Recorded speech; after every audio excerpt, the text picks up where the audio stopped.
اللہ کے رسول صلی اللہ علیہ وسلم کے فرمان کی روشنی میں یاد کر لیجئے کہ جب بھی آپ کسی حق بات کا رد کرتے ہیں،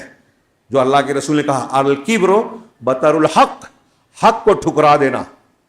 غمت الناس اور لوگوں کو حقیر سمجھنا۔ جب بھی آپ سمجھتے ہیں کہ میں دوسروں سے بہتر ہوں، آپ گھمنڈ میں ہیں۔ جب بھی آپ کسی سنت کو، کسی حدیث کو، وہ کیسی بھی دکھ رہی ہو، صرف اس بنیاد پر رد کرتے ہیں کہ آپ کی عقل میں نہیں آ رہی ہے۔ کوئی حدیث سنت اس لیے نہیں مان رہے کہ آپ کے مسلک کے خلاف ہے، یہ تو وہ مسلک والے، یہ تو اہل حدیث مانتے ہیں، اس لیے میں نہیں مانوں گا، میرا مسلک یہ ہے، اور وہ بتا رہے ہیں کہ یہ اللہ کے رسول کی سنت ہے، آپ نہیں مانتے، تو آپ کے اندر گھمنڈ ہے، یہ مان لیجئے۔ کم سے کم یہ تو مان لیجئے، یہ اللہ کے رسول کہہ رہے ہیں کہ جب آپ اللہ رسول کی بات نہیں مان رہے ہو، شریعت کے سامنے نہیں جھک رہے ہو،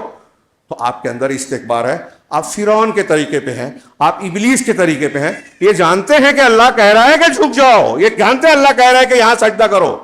نہیں کیا، آپ بھی نہیں کر رہے ہیں۔ اللہ رب العالمین ہمیں انبیاء کا طریقہ اختیار کرنے والا بنائے، متواضع بنائے، اپنی عبادت کرنے والا بنائے، تکبر، استکبار سے اور ایسی تمام بیماریوں سے جسے اللہ ناپسند کرتا ہے اور جو اب جہنم کی طرف لے جاتی ہے، اللہ ان سے ہم کو محفوظ کرے۔ ہمارے ذہن و مزاج میں رمضان کے استقبال اور اس کی تیاری کے لیے یہی سب سے ضروری ہے کہ اپنے دلوں کو اللہ کے سامنے جھکنے والا بنائیں، اپنے دلوں میں اللہ کا خوف ڈالیں، اور اسی سے یہ پیدا ہوگا کہ یہ مزاج بنے گا کہ روزے کی حالت میں زیادہ سے زیادہ نیکیاں کریں، برائیوں سے توبہ کریں، اور وہ ساری خوبیاں جو ایک مومن بندے میں ہونی چاہیے اسے اختیار کریں۔ اللہ رب العالمین ہمیں خیر کی توفیق دے۔